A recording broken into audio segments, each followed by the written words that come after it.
right, 6:43. It's a chilly start to your Wednesday morning. We'll take it though. I'm more than happy with it. It feels great. Feels like fall in your step. Yeah, it sure does. A nice little crisp air. Well, this time of year, our lows should be in the 40s. Yeah. So it is very common, very typical. We usually see our first freeze sometime around the first week of November, which, hey, that's just a couple 10 days away. That's very, very close. I think we'll see some frost, widespread frost by the time we get into next week. Our temps just keep getting cooler. Lows and highs. What we haven't had is rainfall across Oklahoma. And this is the number of days consecutively that we have gone without a quarter of an inch of rain. That's not a lot. That's very little, actually. We've gone over a month, 33 days officially in Oklahoma City, 50 to 54 days in Creek County, Payne County, Major County, Dewey, Washita County. It's been very dry, all to the south, the southwest, and really we're going to add quite a bit of rain to the rain gauges. The way it looks, it's days of rain. It's exactly what we need. I love this video Charles sent us from Grant County. We appreciate our farmers, that is for sure. The soybean harvest underway because of the lack of wind.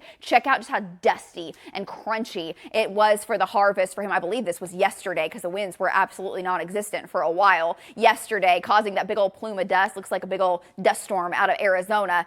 They go through a lot. Our Oklahoma farmers do. We appreciate you. Rain is headed our way the way it looks, up to 100% by Friday for sure. It is moving in. Lucky Star Sky Cam Network. This is live from our Christensen Cam. That is the Kilpatrick Turnpike in Portland. We're down to 44 in Oklahoma City. Layer up this morning. You'll want the jacket, the coat, the sweater. This is our coldest morning officially at the airport that we have seen since late April, since spring. Okay, coldest air of the fall season. Now, many areas across the state yesterday, it was a little colder for you. Here's the live update. Every 5 minutes, these temperatures update. We've got more 30s again, similar to yesterday in Stillwater. In Bristow, you're down to 35. Chickasha, you've fallen to 35 degrees with a calm wind. 39 in Seminole, 48 in Hinton. We do have some 50s out there where the winds are up. And for folks in the northwest, you're 10, 15, 20 degrees warmer than you were at this time yesterday because you do have more of a breeze. But the temperatures vary greatly.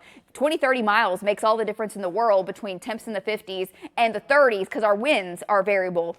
Along with the terrain, some of those low-lying areas definitely get colder. 56 by 9 o'clock, we'll be up to 70. Lunchtime looks amazing once again. The fall feel is here, but it'll be breezy. Winds 15 to 25. We may have a gust or two close to 30 this afternoon. 70s and low 80s for afternoon highs. But again, closer to average than records, so we're getting better there. Lows tonight, 40s and 50s with a south wind. And then tomorrow, we're in the 70s, the 80s. Moisture streams in, becomes more muggy, and we'll have some clouds develop. Eventually by the afternoon and evening, we will be tracking thunderstorms. Today, we'll track rain with the system over the Four Corners portion of our nation, and then this low just crawls towards Oklahoma over the next few days. It impacts our weather pattern for 3 to 4 days solid the way it looks, and it's exactly what we need to get heavier rain and help to really put a dent in the drought. So it's slow moving just to show you where the low will be for tomorrow, the mid upper level low. Then as we go through your Friday, the moisture's here. We'll still have storm chances Friday. It's still impacting us overhead Saturday,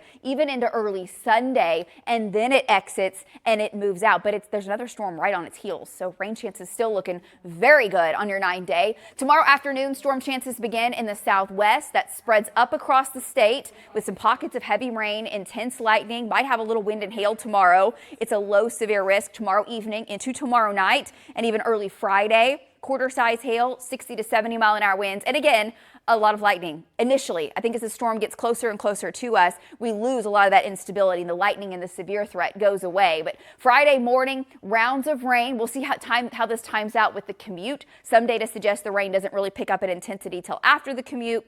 We'll time that out as it gets a little closer. Friday evening, still scattered thunderstorms around. Now keep in mind, while we have the likely rain chance, it is not just rain continuously all day. It comes through in waves. Saturday afternoon, the rain starts to become more sporadic. And then it's pretty light as we head into your Sunday. May just be left with some drizzle by Sunday morning. We'll see. 1/2 inch to 1 inch of rain is expected in western Oklahoma. For the zone in blue, 1 to 2 is a good average, but there are several data sets and runs that bring 2 to 4 inches in isolated spots. So great rains, putting a dent in the drought, and we may have to track a little severe weather. Trackers will be geared up, ready to go as it initially arrives. Then it keeps temperatures in the 60s, guys. Next week, highs only in the 50s. We'll have lows in the 30s by the middle to end of next week, and that does include Halloween. Back to you.